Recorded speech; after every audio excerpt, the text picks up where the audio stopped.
any of the contracts trainings this week.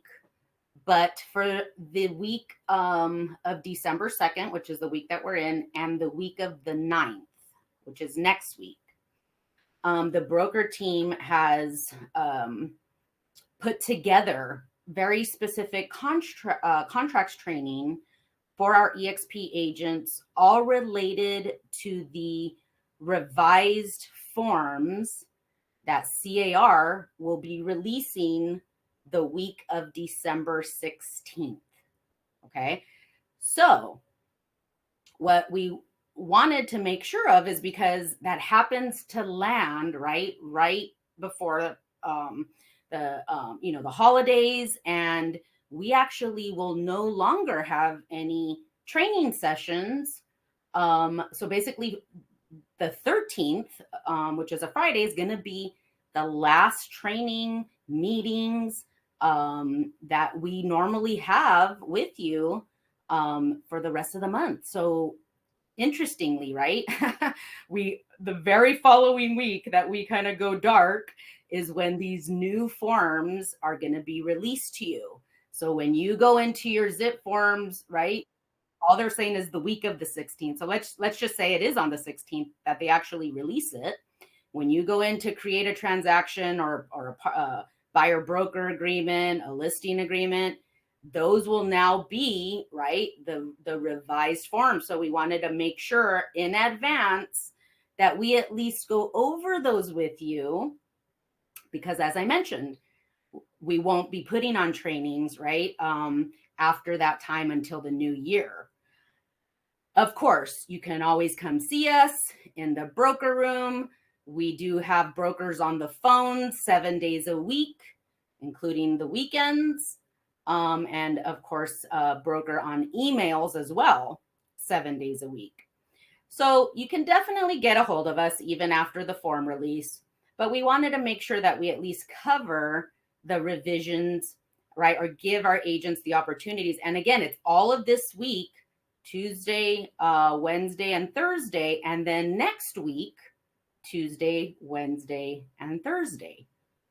And we're kind of rotating it because there is a few forms. So today, what I'm actually going to cover is a total of 6 forms. Okay.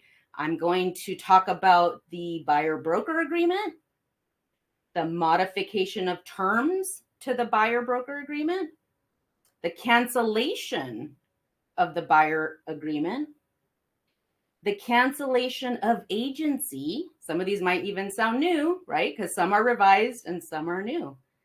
The transfer of the buyer representation contract, and the estimated cost to buyer.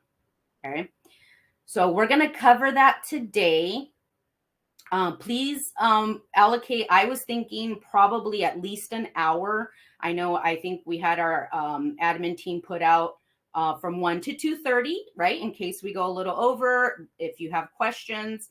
What I would like to do though is get through the contract, because again, for some of them, I'm not going to go through. It's not a training specific on the contract unless it's a new form. Okay. But if it's a revision, and of course, I'll let you know, we're only going to go over the changes. Okay. What has been revised to that agreement. Otherwise, there's just no way we would get through 6 contracts. And that's what I would like to do today.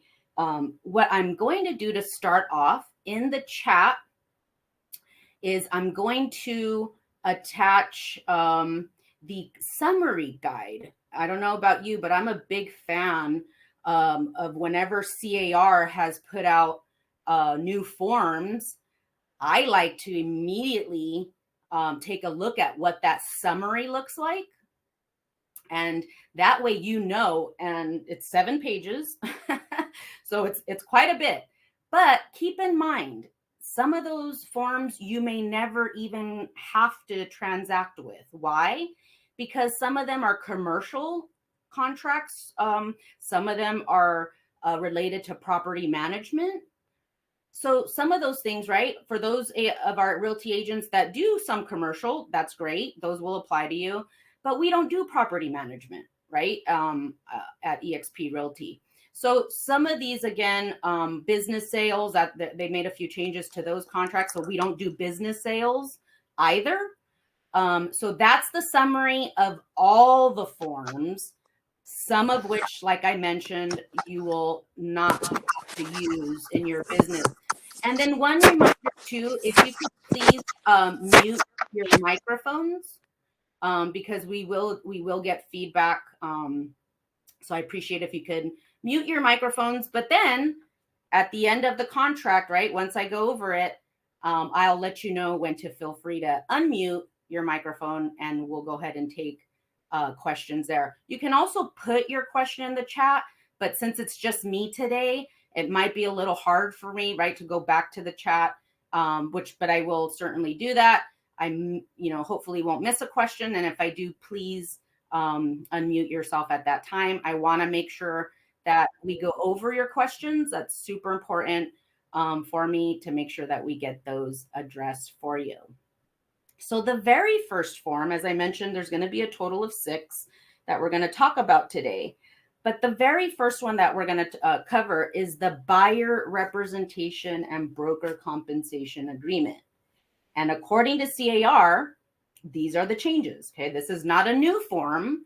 This is a revised form.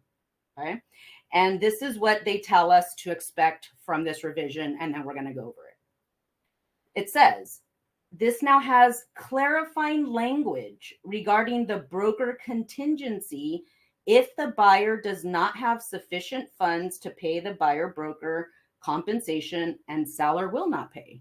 I don't expect for you to know this. It's not on the contract. I'm just letting you know. Part of that summary tells us, right? They kind of give us a little sneak peek as to what we should be looking for as part of the change. And then they also added the ability to shorten the cancellation time frame on exclusive agreements to less than 30 days. Now, are there a few more revisions? Very slight, enough where they don't even mention it on their summary guide, okay? But we're still going to cover it here. Like I mentioned, we're going to cover all revisions, and we're going to cover the new forms as well. So if you look up here on your screen, you can also zoom in for a better view. The redlining, okay, so they've made it convenient for us. So anything that's in font red, they're letting us know that's the change, that's the revision, okay, or new language altogether. So if we look at the BRBC, B1, all they did here in the property type is they just flipped the box. It was at the end originally in the BRBC, and they just, so really no term changes. All they did was they thought it would be easier to check off if SFR is excluded. They just put that right in the very first sentence versus the second sentence. So there's really no drastic change there. Okay, so that's the first red line, all right? And then the second is here in E1 regarding the amount of compensation. So if you have a compensation schedule, they actually change that. Before it actually just said, see attached compensation schedule. Now they want to make sure that it's clear that it's a broker created compensation schedule, okay? Probably right to let the buyer know that this is something that's broker created. It's not all the way across the board industry, right? It's specific to the broker. That next red line would be here on F, cancellation rights and notice. So this was what CAR considered a big enough change to let us know on that quick guide. Here under exclusive, the cancellation is effective 30, or you can actually go less than 30 days, but not more. Okay, so it can be canceled with a 30-day notice or less. So before it actually just said, right, cancellation effective 30 days after notice. It didn't give the option to check off a box to lessen that time frame, and now it does. And then the next, I would say, pretty big change here is on G2. So G2 is now very specific. Before it used to be called financial considerations. That was the line item on the original BRBC. They took that all together out and now they just labeled it buyer does not have sufficient funds to pay broker. That actually used to be on the second column, if you remember, but now it's a very clear mark the box for the buyer if that's the case. What does that mean?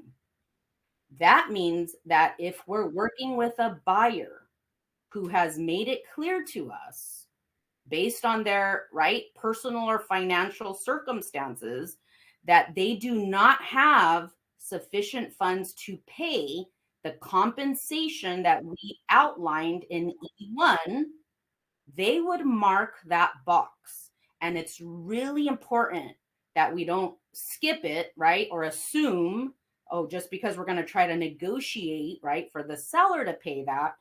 The reason why we still want to have the buyer mark that box, if that's really their circumstances, is because the clause right next to that says buyer's broker's obligation to represent buyer in a transaction is contingent upon a seller's agreement to pay the amount of compensation in paragraph 2E1.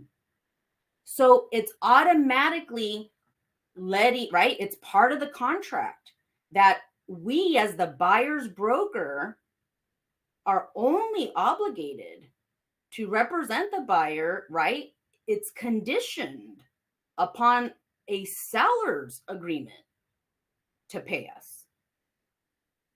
So that's what sets the stage really clear, for even the buyer, Buyer, this is how this contract is set up because you've made it very clear to us, that you actually are not in a position to pay. So therefore, representation is based on us being able to enter into an agreement separately with the seller to pay that compensation. Okay, so I would say that's a very significant change. Let's now go through the rest. Again, not too many changes. Here we stop here on C, continuation of right to compensation for broker-involved properties.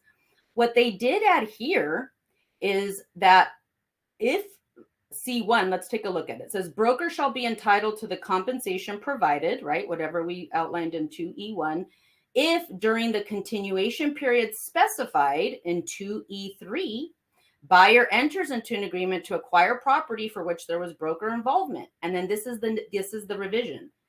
The timing of such payment is subject to the terms of 4D. And here 4D is not new, There's nothing red in 4D, but what it wants us to know, make clear, is that compensation is payable upon the completion of any resulting transaction and through escrow. In other words, there's not going to be any pursuing, of a commission if that ultimate transaction does not result in a closing. So that's what they added there. And then now for the next revision, we'll keep going here. To B, pretty much the same thing, They added that just some clarifying language. Before it just said if buyer acquires, I'm looking at B, 5B. If buyer acquires property, now they said if buyer enters into contract to acquire property. But then again, they ended that paragraph with saying the timing of such payment is subject to the terms of 4D, which we know is that it's payable upon the completion of the transaction. And then we'll keep scrolling through the BRBC here, looking for any other changes. Here's a little change. It used to say here on B2 up at the top, it used to say if either box, but remember, they took out, all the other financial considerations, and they now just simply state buyer's not able to pay.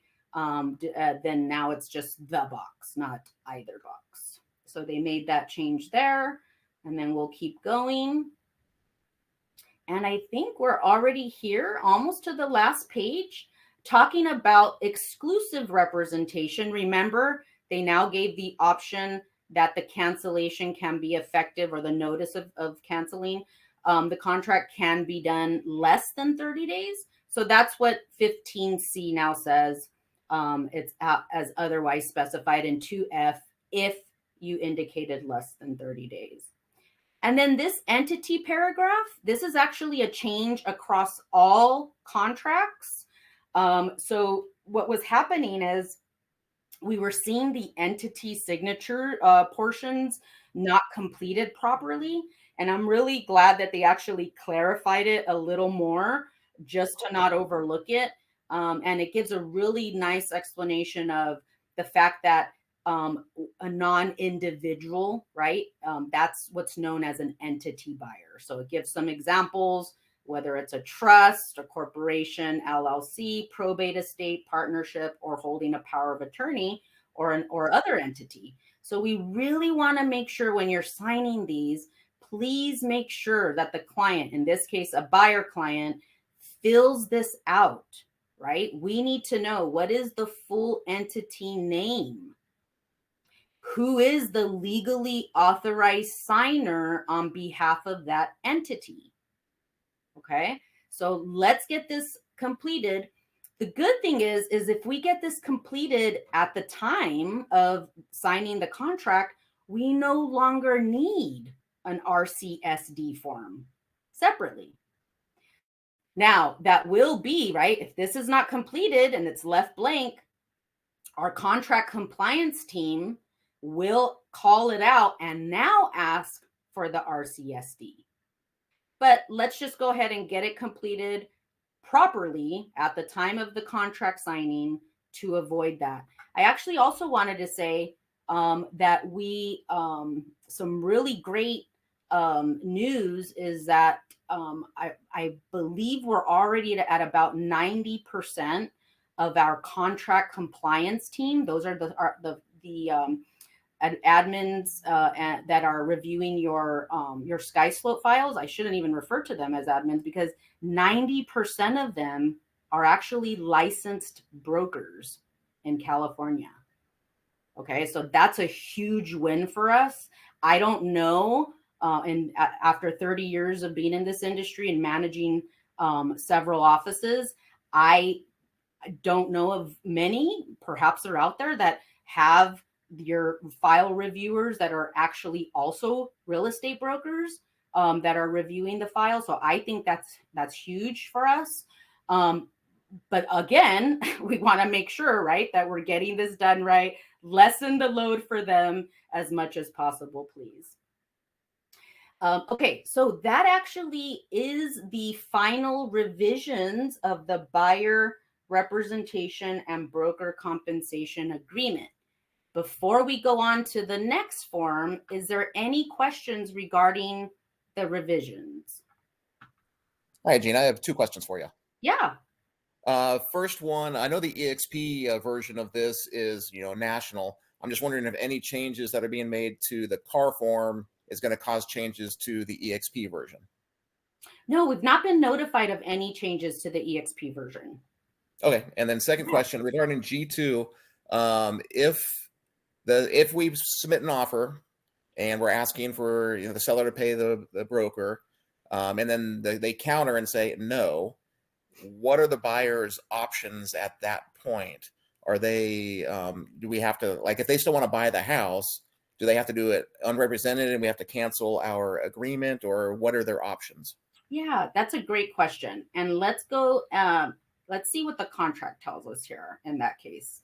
So that's up here in 2. Remember the if the box. So if the box is checked, which is the box you're referring to, Stephen, for any property for which buyer writes an offer to purchase, it says A, buyer agrees to include a term in buyer's offer requesting the seller to compensate buyer's broker, and B, for a transaction, this agreement is contingent upon seller or others or both agreeing to pay broker the full amount that buyer's contractually obligated to pay broker. This contingency is in favor of the broker, and broker may elect to cancel this agreement related to representation on that specific property if the seller does not agree to pay the full amount that buyer's contractually obligated to pay broker. Broker shall inform buyer, seller, and listing agent that buyer is proceeding without representation and that they shall complete a new agency confirmation, removing broker as representing buyer. So you're right. So they would go, I mean, again, it says may elect, right? Broker may elect to cancel because maybe we couldn't get them to agree to pay the full amount. Maybe they were countered back, like you said, with maybe half of it. So then at that time, it goes back to you, right, to either continue negotiating or just ultimately maybe modify your agreement to if that's an acceptable amount to you. So there's a couple of different ways to approach that. And there's actually a new form, one of the new forms that we're going to be talking about that actually covers that as well. Any other questions? Hey, Gina, I have a question. Yeah. It's Elvina. Hi, Alvina. If the buyer signs the box saying they do not have sufficient funds to pay the broker, and then later on defaults, and the seller, the deal doesn't go through, but you've done all the work, what happens in that kind of situation? And you're saying like the escrow cancels or Yeah. it just doesn't go through? Yeah. So if we had entered into an agreement specifically for the seller to pay that, remember, when did we just read when is compensation due or when is it payable? Upon the completion of the transaction. So in that case, I mean, it's very similar, right, to on a listing, for example, a little bit different, but we know that ultimately, right, if the deal does not close, there's not going to be compensation owed. Gina, if the buyer agreed to pay, let's just say 3% compensation to me who represents them, and the seller also agrees to pay 3%, so we can we assume that the seller, if the seller cancels that, doesn't it go back to the buyer responsibility to compensate me? So that depends. You can never collect more than what's on this page here, E1. So whatever, it's all going to go back to what you identified in E1 as your compensation. So in the scenario you gave, you would have had to state 6% total if you were asking the seller to pay 3 and still somehow expecting your buyer to pay 3. Am I understanding your question correctly? I'm sorry if I'm not. I was worried about making sure the buyer pays my commission, and all of us, and the seller in the beginning said they would pay the buyers my commission, and then they backed out. Doesn't it default back to the buyer's responsibility to pay my commission? So can you clarify a little more by what you mean by backed out?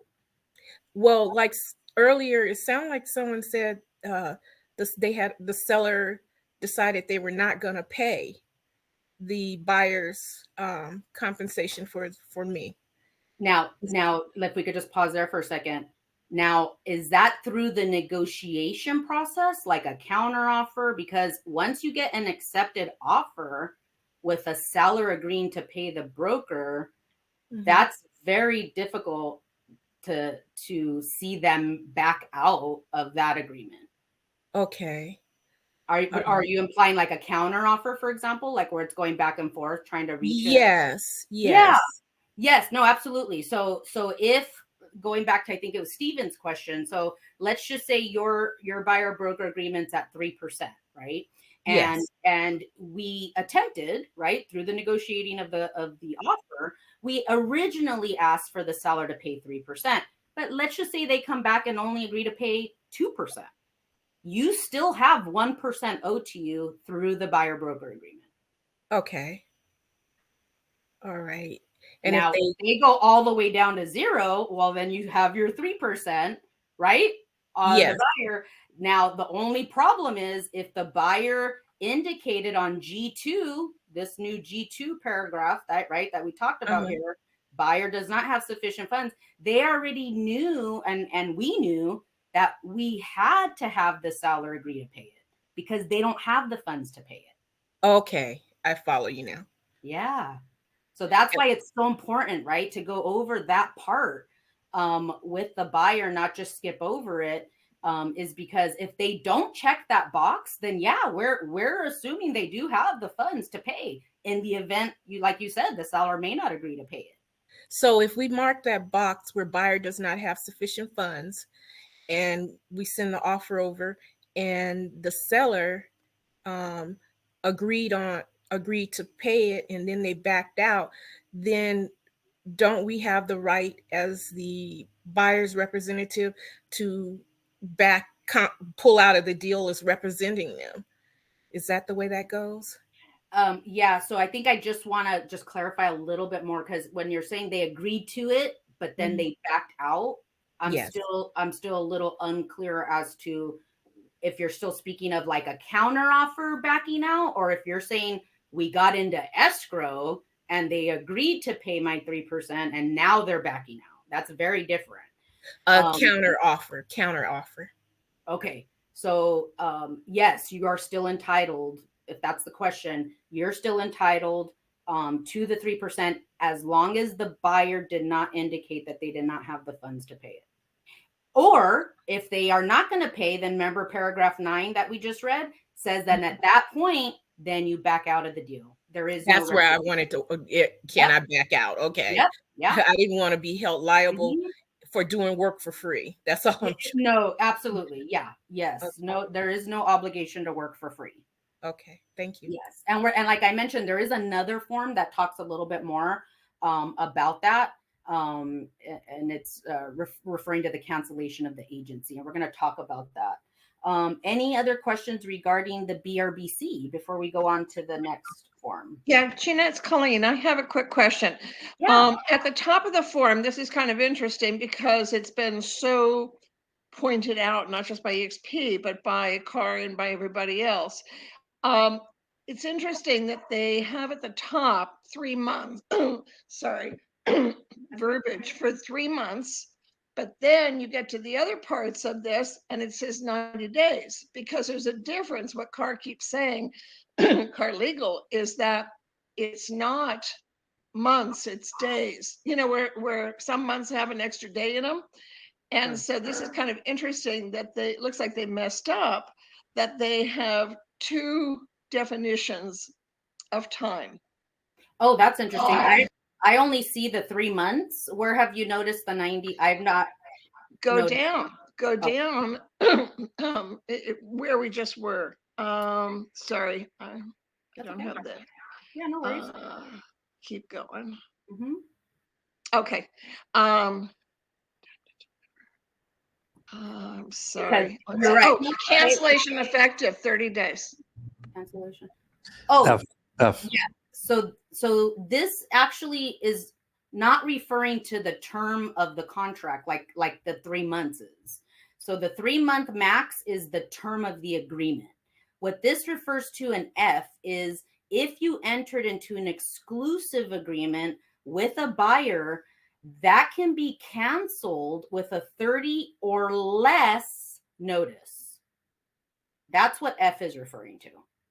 So it's not referring to the term of the agreement, which is max of 3 months.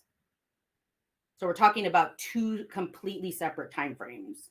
But I think what she's pointing out is the measurement of time should be consistent throughout the document and not be months versus days, right? Thanks, Rob. And that's what CAR Legal has been saying is Well, that everything is not in months, it's in 90 days. Just like we can't have, we can't have any contract that's over 90 days. I do want to ask you, Gina, on the cancellation.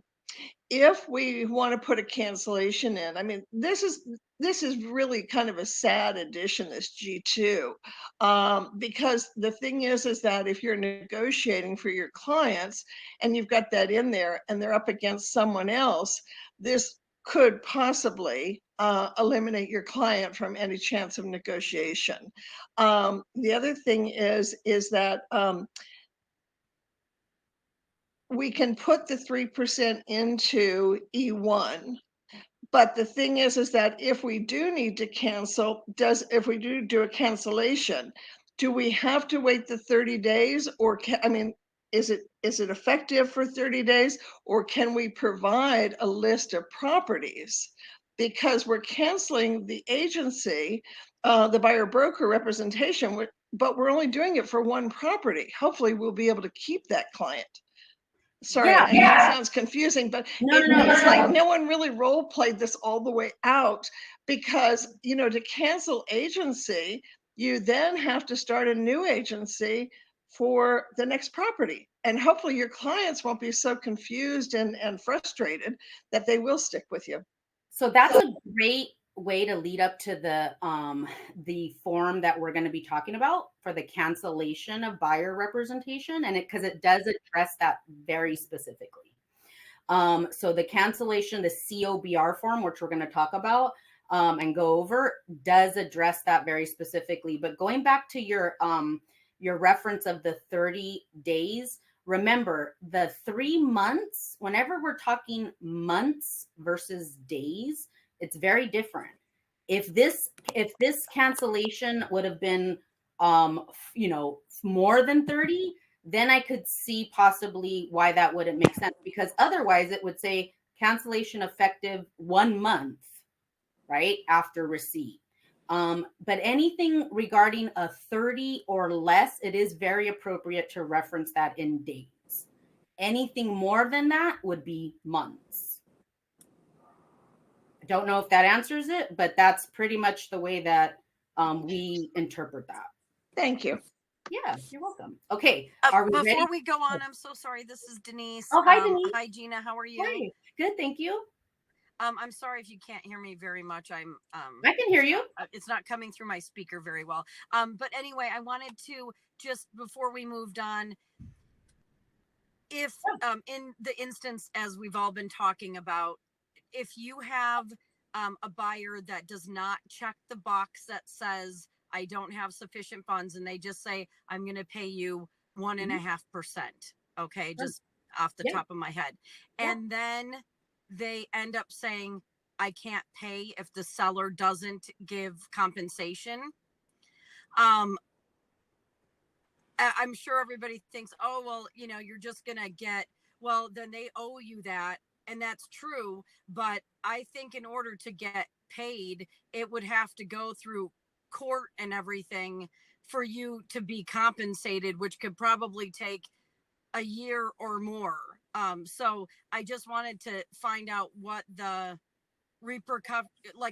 what would happen. And this has not ever happened, but because sometimes we do work for free, and it's unfortunately, we're one of the only industries that are set up that way, where if you go 2 months in a contract and then something happens to, the loan, you don't get paid. And so, but I wanted to, what is the process for that? If you're like, no, but you owe me, you filled out this contract, because if you have investment properties or, different things in California, that good luck if they've breached the contract 12 times, it's going to, that's why our investments are out of state. But it goes to show you that, okay, well, we're going to give them 3 more months or another year, or they don't have to pay anything with the moratoriums for, a year and a half. So I just was curious as to what would happen if they're like,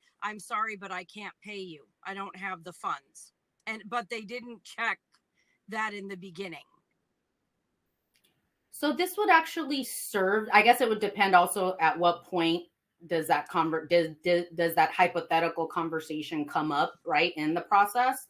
Because if you went into right away, you're talking about that, you're explaining everything, and they're like, oh yeah, I have these funds coming in or whatever. That's great. I just sold my house. I'll pay you 1.5%. And then we put the offer into the seller and they say, no, we're not paying. And you can go for the house, but we're not paying any compensation. But that, like, other, because what people have been saying, I've been watching so many things, is that it's very easy to get out of this with or without that box checked. And I think that's why they added the box. Yeah. But I'm just curious if it's the other way where they check it and then, oops, the funds didn't come in and they're still obligated to pay us.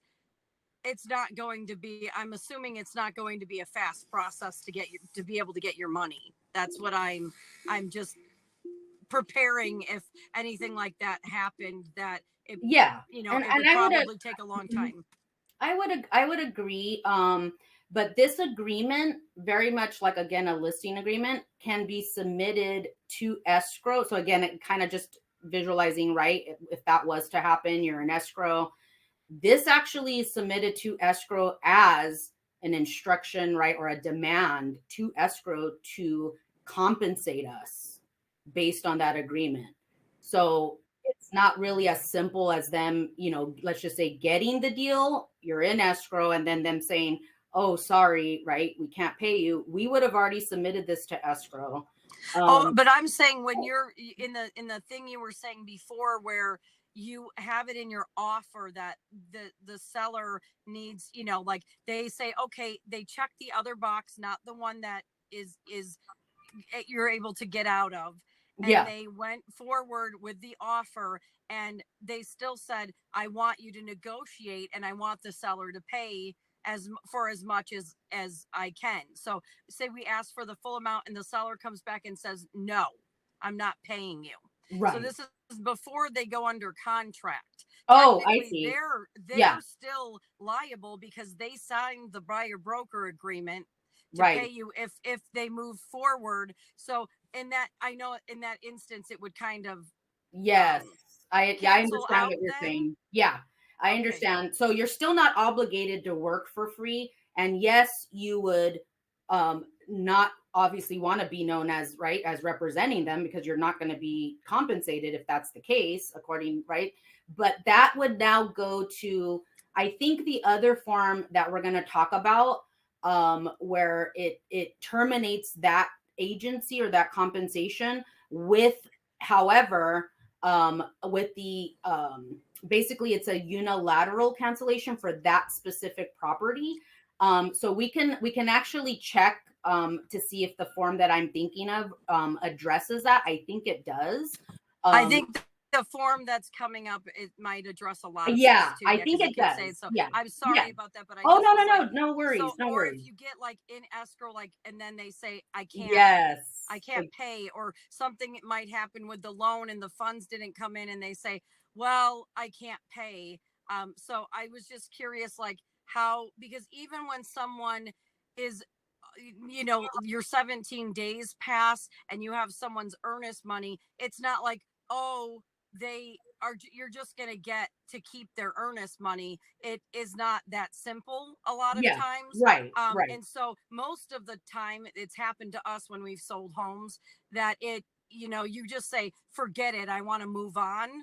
I don't want to have to go to court and try to keep your money and all of that, because it's not like you just get to keep, so I think it sounds like, oh, you've got that, that's the rule, I put an offer in, but you're not going to get instant money, and you might not even win. Right. There's a process. So it's yeah. sometimes there's better a to just process. like cash in the chips and move on. That's Right. so I was just wondering your thoughts on yeah, I would say it, depending again on the circumstances, that sometimes is the case, especially if it's early on and it's still going back and forth in the negotiating part of it. But let's go to the next one and see if we can get some of those questions addressed there.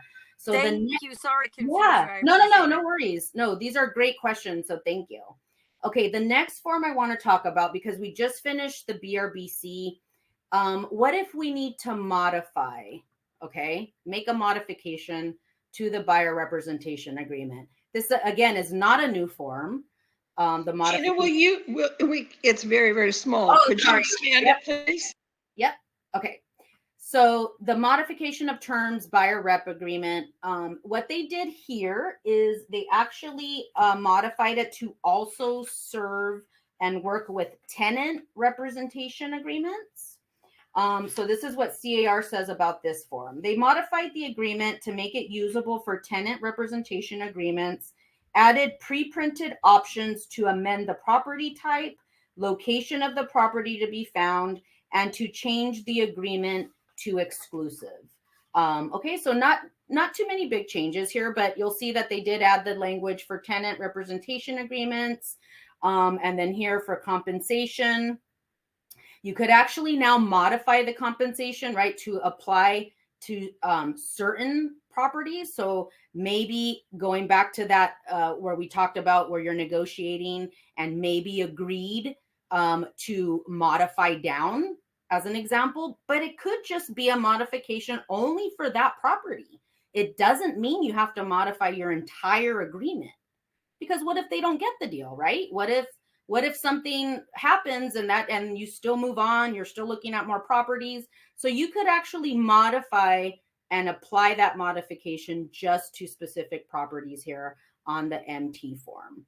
Okay, and then of course they add some extra lines to modify property type and location, and then change the contract from non-exclusive to exclusive. This one was actually a brief one, and it's not the one that I'm referring to as far as maybe addressing some of those earlier questions. Then one that actually I think had substantial changes, and give me a second, I'll make sure this one gets bigger, is the cancellation of buyer representation. Okay, this actually did have quite a few changes. What CAR wants to let us know in advance is, according to their guide, they added an ability to cancel buyer representation for certain properties only, specifically related to the right to cancel under the BRBC if the broker is exercising the contingency because seller will not pay the compensation.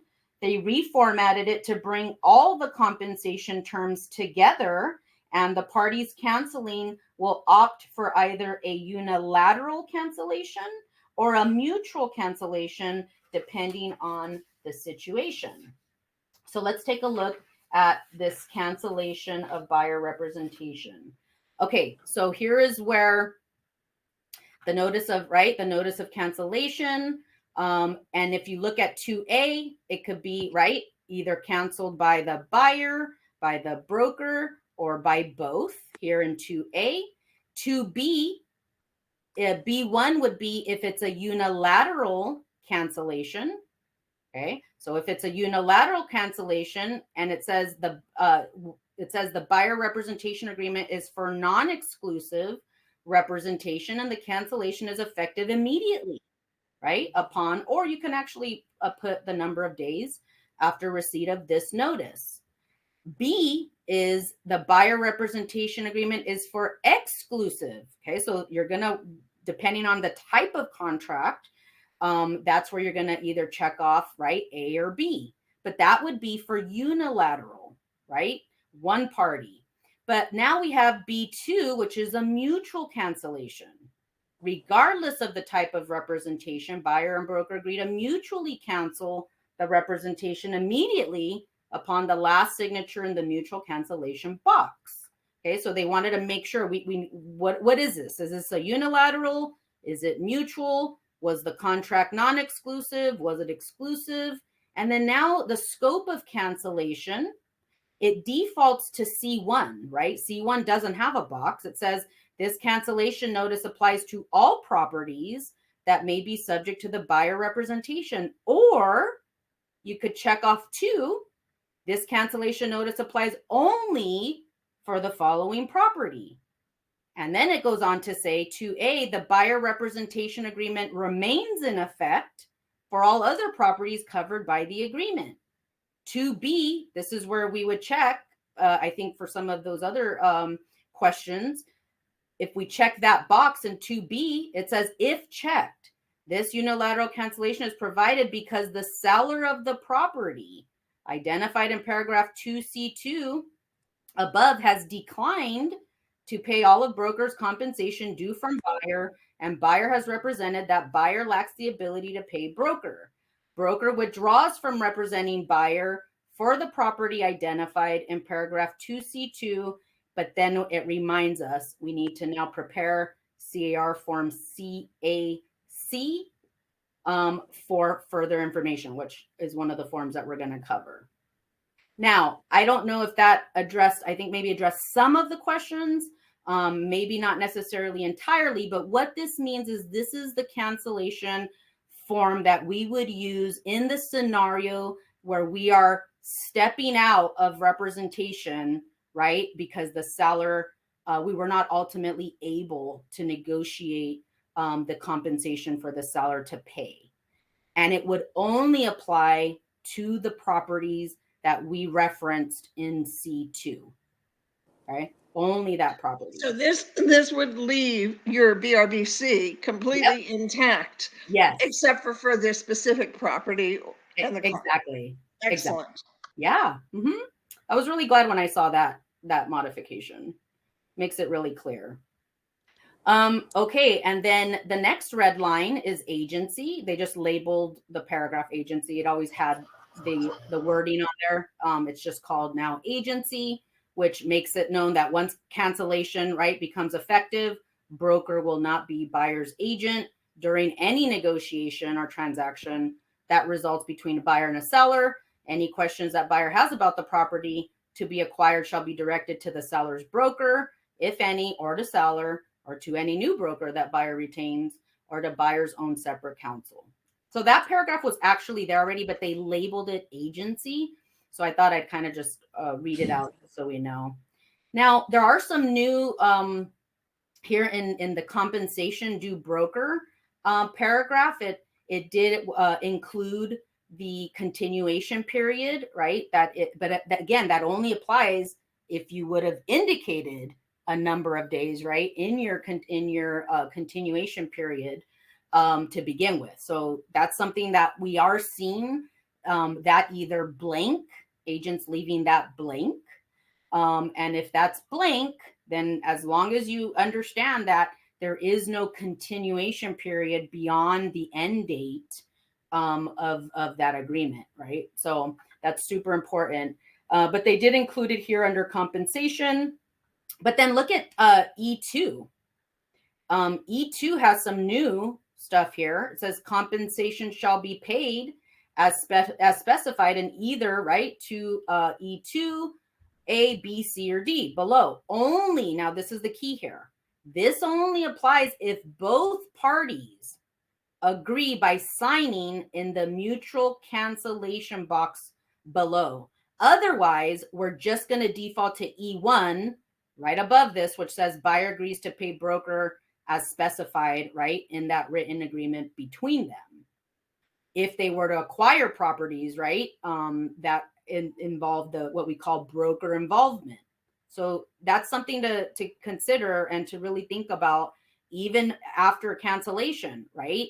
As long as you had broker involvement and as long as it's either covered during the continuation period and you need to provide buyer, I'm looking at E1, provide buyer with a list of those properties within 5 calendar days after effective cancellation of the buyer rep agreement. I know somebody had mentioned that earlier as far as providing a list. So that this makes it really clear the steps that we need to take, right, in order to be considered, right, for compensation possibly. So E2 now, this is new because E1 is the default.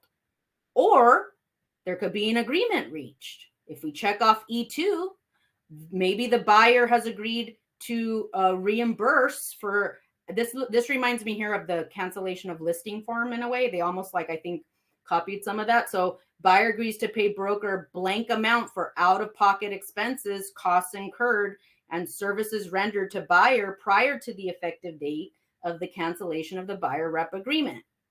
This is where we just need you to be careful, okay? Because expenses incurred, the key word here is for out-of-pocket expenses, costs incurred, and services rendered to buyer Okay. All of that requires documentation, right? Receipts.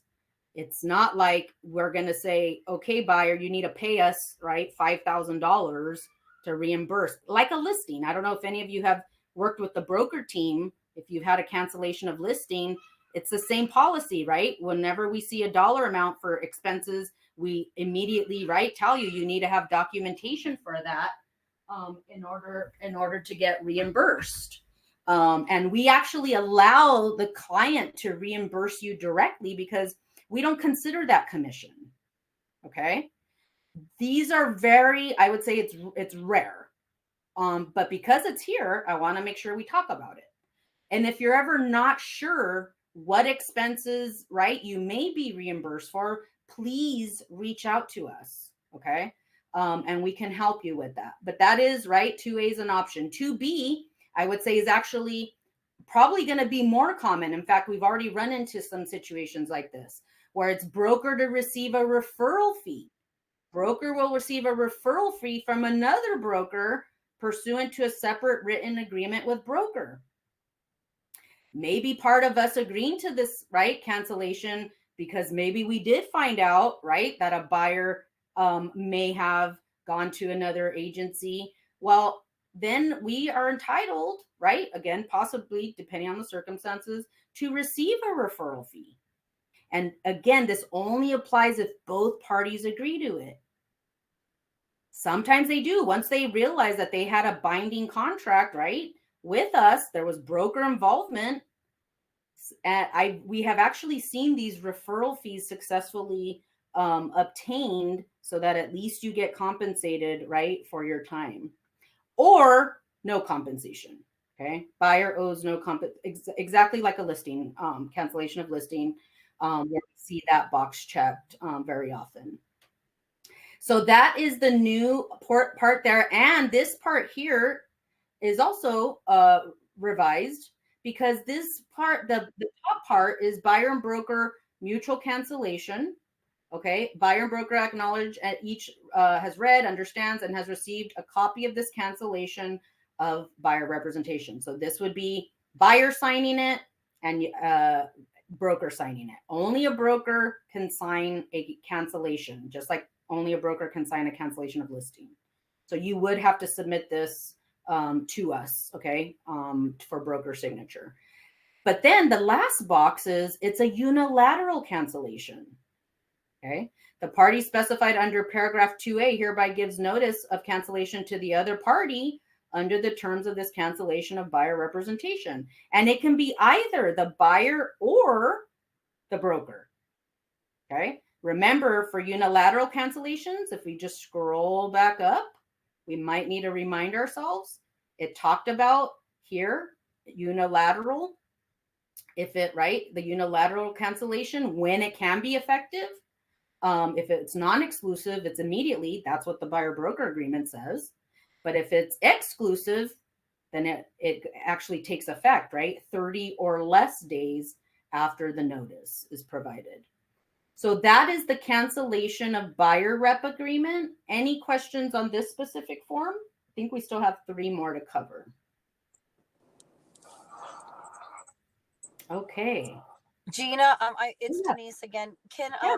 If you obviously, now that we're not, the buyer broker agreement is a separate agreement from the residential purchase agreement, what happens if you do like a 60-day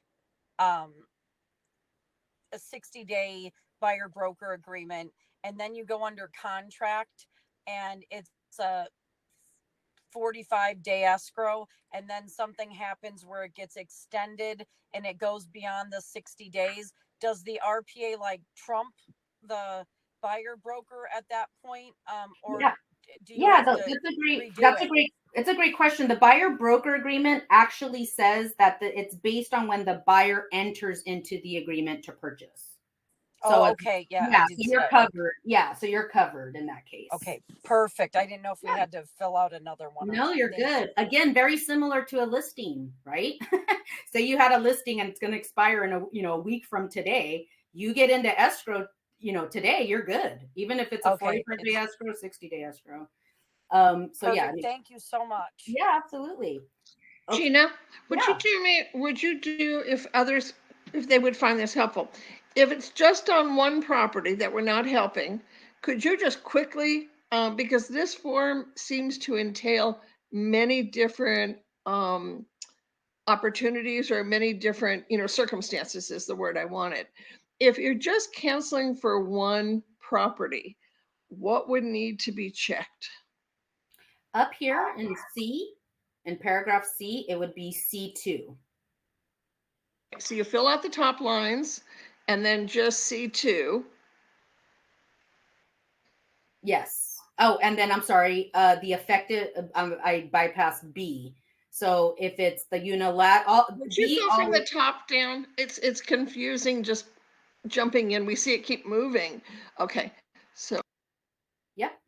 So you always have to indicate though if it's a unilateral or a mutual.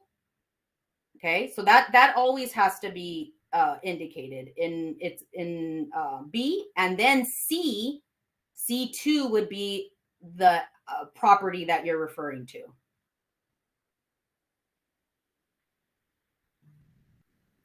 okay. So even though it's effective date of cancellation, once you check C, it's only for that single property. Exactly. Thank you. Yeah. Any other questions before we go on to our next form? Let me see. I haven't checked the chat. I apologize. It's Rob. Oh, hey, Rob. How are you? I got like 4 questions, but I don't want to hold this back if you have a goal to get through 3 more docs in 30 minutes. Rob, your questions help all of us. Yeah, go for it, Rob. Right. Just real quick, what is defined like 40 minutes ago? What's defined as a broker schedule? What does that mean, schedule? Oh, okay. So sometimes agents create, but we always encourage agents if they're going to have an attached broker created schedule or compensation schedule to email it to us first, because we want to make sure that it complies, right, and with the requirements. But we've seen schedules vary, like depending on the property type. It's almost like a little bit more specific. It would say something like 4% if property is new construction, 3% if it's an existing SFR. So in other words, you kind of get my point. Like it's a schedule. It's more like a breakdown, typically based on property type. What about property price? Property price, it can be, as long as it's definitive. In other words, yeah, it can't be open-ended. It So can't you could say we'll agree to 3% if you buy under $1 million. That's right. 2% if you buy over $1 million. That's definitive. Okay, thank you. You're welcome. Somebody mentioned something that you didn't correct, so it caused me to think of this question. At what point, if at all, does the seller or the seller's agent even see this buyer broker agreement? So we were actually happy to see that part of the RPA revision, which again, I encourage you to participate in that one next week. The RPA, they took out the verbiage that previously said that the seller was entitled at their request, basically, to a copy of the agreement. And it even referred to like the specific page, right, that referenced the compensation. Well, that's actually completely out of the agreement now. So now we're left with, can a seller actually condition, right, like as a counteroffer, perhaps, a copy of it? They can, but again, that would be up to the buyer. We no longer have any language that would indicate that we have to pass this on to the seller. So only at closing and on the closing documents would a seller or seller's agent eventually grasp or see what the buyer and the buyer's agent agreement was, or what the payment was. Well, for me, and I don't know if SoCal's different, but my escrow agents do not release the buyer closing statement to the seller. Okay. It's 2 o'clock. Got it. Yeah. What Would eXp prefer that we use eXp's version of this, or do the brokers prefer that we use the car version? We're actually completely fine with either one.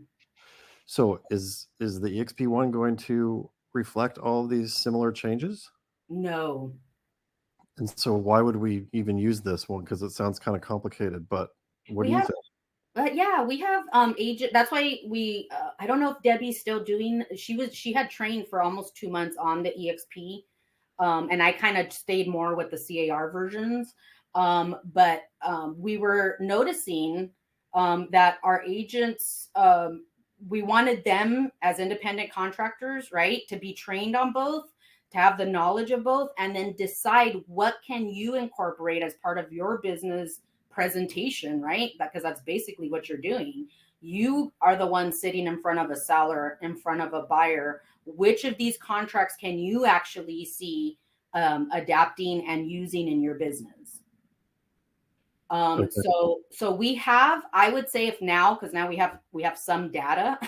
We have like about 4 months of data since all of this came out, to go back on, and I would say it's probably about 75-25. If I had to, like, put a number out there, 75% of our California agents use the CAR version, and about 25% use the eXp.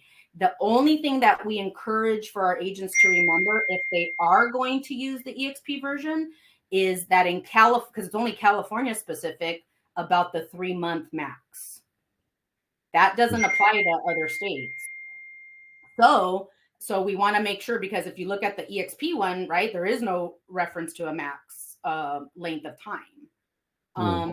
Yeah, so that's one thing we do need our California agents to remember, because, and now it goes into law, right, starting in January. So other than that, we're completely fine with it. Mm-hmm. My last question is, as a team leader with 6 new agents in the mentor program, what kind of liability do we have if they mess up these forms and get sideways? I've often heard of different managing brokers at different firms I've been at say, when you're a team leader, you take on new responsibility. You're just not collecting commissions and handing out leads. You're taking on responsibility. So in 30 seconds, can you address? So eXp, we don't, kind of similar, right, to like our branch managers, we don't pass on any supervising broker authority or responsibility to any, not even a branch manager or a team leader. If that team leader, however, was part of the trend, right? We have some team leaders that go on every contract with their team members. So they are an agent, right? Or one of the agents contractually on the contract. So I would say it depends on all of those circumstances. But no, we don't give like a blanket liability or responsibility to team leaders. That's again why we do, right, our trainings, why we encourage. If you notice, we don't make any distinctions, right, between a team leader and a team member. We're like, we need you all to please participate, engage with the broker team, because ultimately it is, right, the managing brokers that are responsible. Yeah. And my last question, back up in that one paragraph at the very end of the page where it talks about the buyer not being able to afford to pay. Yes. Isn't that a really great way to see if your buyer really wants to pay? Because being able to is different than being willing to. So isn't it a way for them to identify that, hey, I'm going to work you, but I'm not going to pay you? And now you have some information out of their head onto paper, and you know what you're dealing with, right? I think so. But the key word, it actually words it as buyer does not have sufficient funds to pay. Mm-hmm. Well, that's sort of like subjective, right? Right. I mean, well, it does, yeah, in a way, but it does talk about not in that part of the contract, but it does further go on to talk about, this buyer personal financial information in paragraph 9, which is that buyers to provide relevant personal, it's basically like a pre-qualification, included but not limited to proof of funds needed to complete the purchase and satisfy the obligation. So where the contract does give us that, but I think to your point, I think that's actually beneficial to us, Yeah. right? Because we want to know. I would want to know. Right. So yeah, I think that's a great point. All right. Thank you for all that. Appreciate it. Yeah, absolutely. Gina, real quick, something that you said that they took out the not requirement, but the request for providing the BRBC. Rob, just so you know, California legal, Hutchinson said, never should you send the whole form. So even if you do have another brokerage, you know, if they have the listing, and I am seeing this, Gina, out here, is that they're trying to protect themselves. And a lot of people are not staying current or not current on what's going on. If you are requested to submit with your offer, the buyer broker agreement, all you are supposed to give is the second page showing that their signature. Do not send the portion, you know, on whether the buyer can fund, you know, the buyer's agent. Yeah, good point. Thank you, Colleen. Yeah, super important. Sorry, that wasn't very smooth. No. I totally, you know, you and I are on the same page about that. We've been on that same page for a while when this first came out. Yeah, well, I think it's happening with other agents asking. And the thing is don't get stumped, but don't give the whole buyer broker. And if they ask for it, you know, and stuff, just tell them that, you know, you represent the buyer and that's confidential information at this time while you're negotiating. Very good. Thank you, Colleen. Oh, Rachel. Okay, so when scope, I'm going back to the chat, guys, just before we move on to our last few forms. So when the scope of cancellation is in play, does the buyer become unrepresented? Yes. I think we touched a little bit on that. C2 up here talks about that, right? And it says we even have to provide here on the bottom of, or at the end of C2B, it says CAR form CAC for further information. And that happens to be the next form that we're going to talk about. So let's go to the CAC form. Let me close this out, make this bigger. So this cancellation of agency, this is a new form. And I actually was super happy to see this form come out because we were having to create addendums and figure out how to properly document, right, some of these contracts. This new form has two purposes. And CAR tells us that I'll tell you right now on their guide here, it says this form has two uses. The first section may be used to cancel the agency relationship between the buyer and buyer's broker before the contract has been accepted, such as when the seller will not pay and the broker has the right to step out of the transaction in the representation agreement. The second section is used to cancel the agency relationship and amend the purchase contract to reflect the proper agency relationship, such as when an agent moves to a new broker and the new and old broker and the principals agree to the transfer. So let's go back to the two purposes. Okay, so this top portion here, this would be in the scenario that we've been talking a lot about today. Prior to acceptance, what happens if we are just not able, right, to have the parties reach an agreement in regards to our compensation and we are removing ourselves as agents, right, of the buyer? Well, here, this is what we're looking at: cancellation of confirmation of real estate agency relationships prior to acceptance. Buyer's brokerage firm, including any buyer's agent specified in the agency confirmation paragraph or real estate broker section of the purchase offer. 1, withdraws from representing buyer in the negotiation and, if applicable, the transaction for the property above. And 2, will not be buyer's broker, notwithstanding any language to the contrary in the agency confirmation paragraph or real estate broker section or elsewhere in the purchase offer. And then the buyer's broker signs.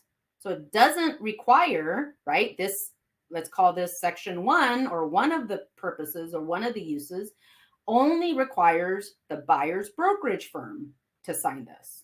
That's how we remove ourselves from the agency, right? And this is, again, prior to acceptance, because we have the contract out there, right? We've already submitted the RPA, has our information as buyer's broker all over, right, on page 1 in the real estate broker section. So that's where we were really glad to see how right now we have this one form that will address that. We were having to think of how to create addendums for that. Now we have that. Let's consider that use 1. Now look at use 2. The cancellation, if we were to check off this cancellation of confirmation of real estate agency relationships after acceptance, and then this works as an amendment to the purchase agreement to modify the agency relationship. So you already see the 2 differences, right? Section 1 was only prior to acceptance. Section 2 is after acceptance, and it serves as an amendment to the purchase agreement. And you could use this to replace either a buyer's brokerage firm, replace a seller's brokerage firm. And then, of course, we would need, according to paragraph 2 here, agency, buyer to and seller, right, to acknowledge receipt of a new AD form with the new brokerage firm. B2B, paragraph 2B of the purchase agreement is deleted and replaced with the attached agency confirmation. C, buyer and seller acknowledge the terms of the PRBS, which apply to the replacement brokerage firm. And then this is where in 3, we would identify who the replacement brokerage firm is. And we would have that completed. This actually works really well.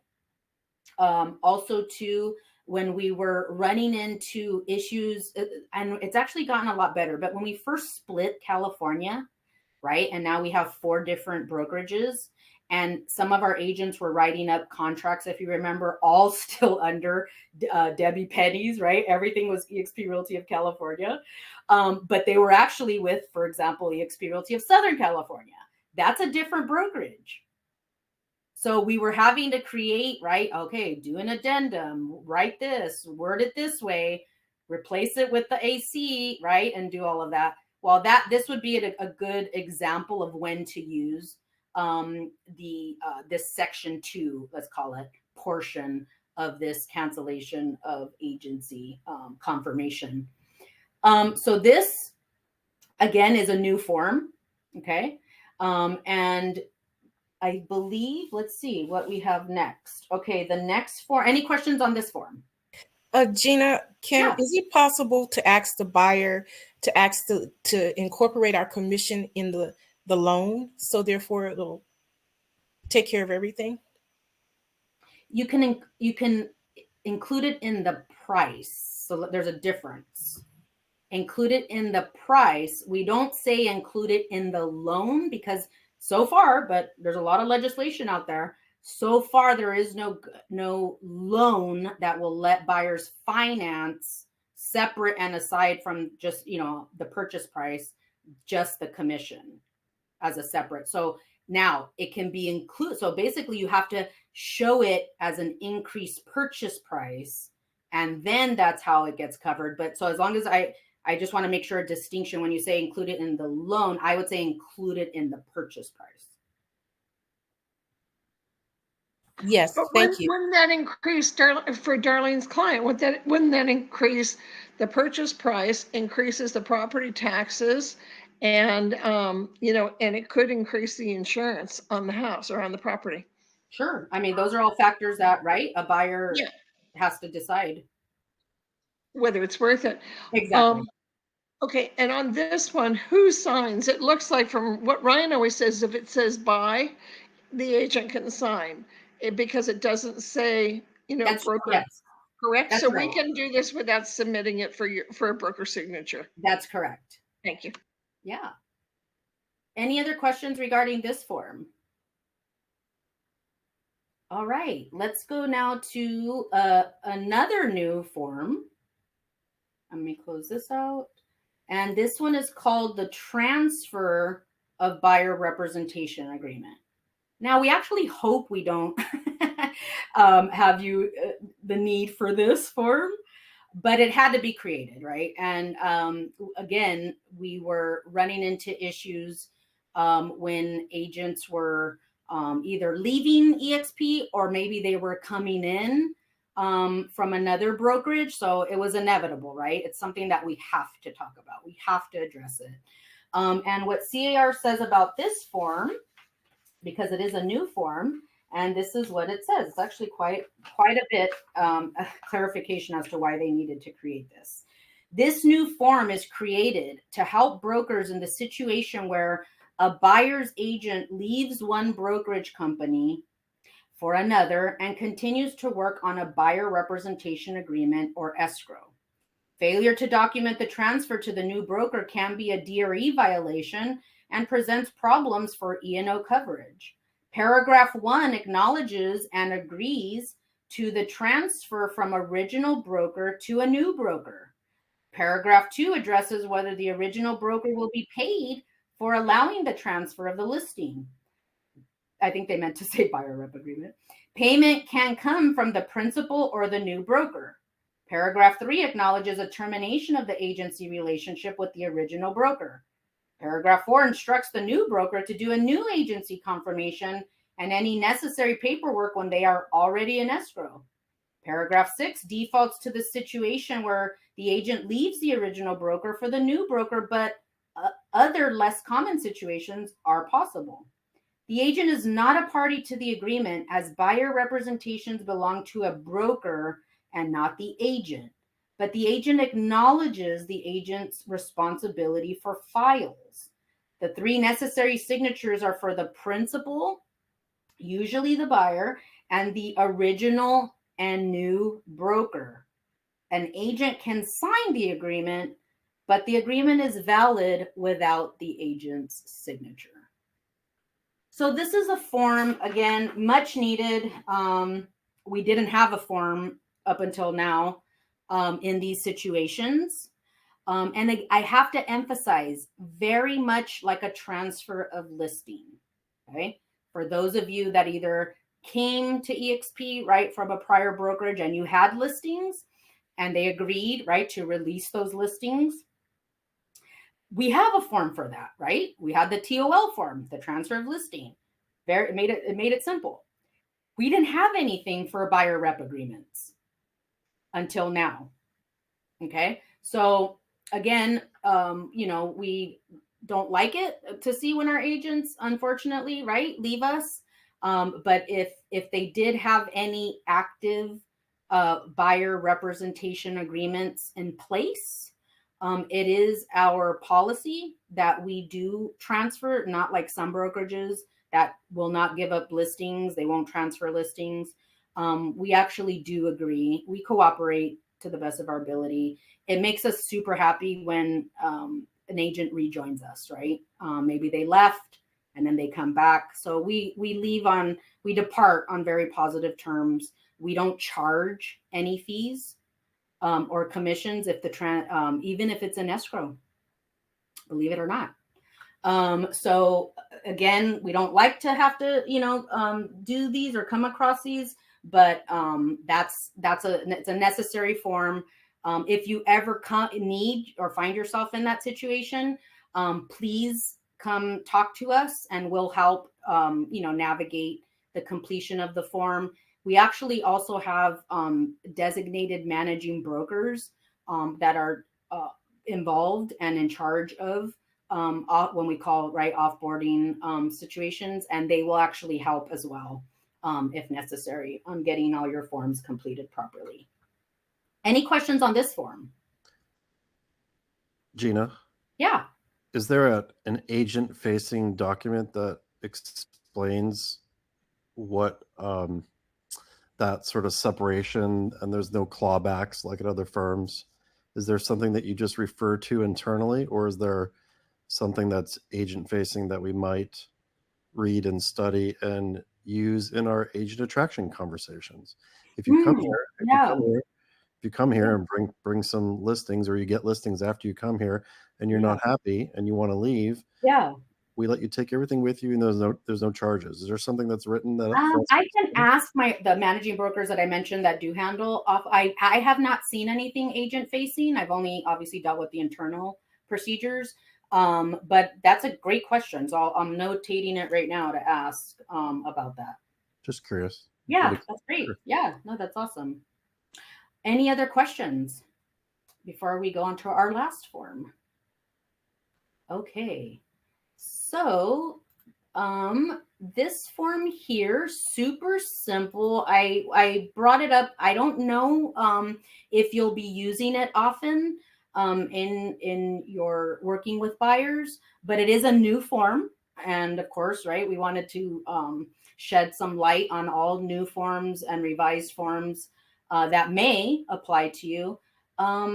But when you take a look at it, I suppose maybe there was some feedback to CAR that prompted them to create this form. It's basically a scenario breakdown to show the buyer how does it look, for example, in scenario 1, where the seller pays buyer's broker compensation in full. And then you list it out, right? Well, here's the purchase price. Here's the total compensation. Here's buyer's broker compensation paid by seller. Here's what the buyer, right, would be paid. So this is also good for in the scenarios where you maybe have like a difference, like the 3, right? Contract is at 3. Seller may only agree to 2, but there's a difference of 1, right? That the buyer's gonna need to make up for unless you agree to modify. So this is a sheet, a breakdown sheet of what those scenarios, and there's 3, right? So the first one would be the seller pays it all. Scenario 2 is seller pays a part of it. And then scenario 3 is seller does not pay any of it. Okay. So the buyer pays the buyer's broker entirely. And it lets you break down 2 separate, purchase prices, maybe for that exact reason that we talked about, right? You could show how that looks based on different purchase prices. And that's really all this is. But again, it's a new form. I wanted to make sure in case you hear about it, or if a buyer says, hey, is there something you can give me where I kind of visualize, right, what these different options look like? Well, this is what, right, CAR has provided us with. So that is a total of 6 forms that we actually went over today. I think we're good on time. I know it said maybe go to 2:30, so it looks like we're good. Any questions about any of the forms that we went over today? Luis, I'm looking at the chat. Is it mandatory to use? No, it's not mandatory. It's just a tool. Yeah, just something, right? If you think it's great and you're like, I want to go ahead and show the breakdown, right? How this looks for my client. Maybe they're asking for it. Then that's what you would use for that. I want to. Gina, could you scroll up to the top of the page, please? Thank you. Sure. Yeah. Look here. It's called Estimated Compensation Costs for Buyer. Thank you. Yeah, absolutely.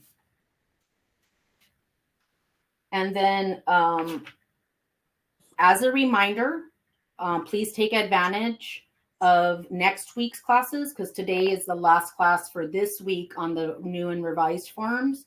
But now we have the 10th, the 11th, and 12th of next week. And we are kind of rotating topics for you guys. I believe it was put out in our newsletter.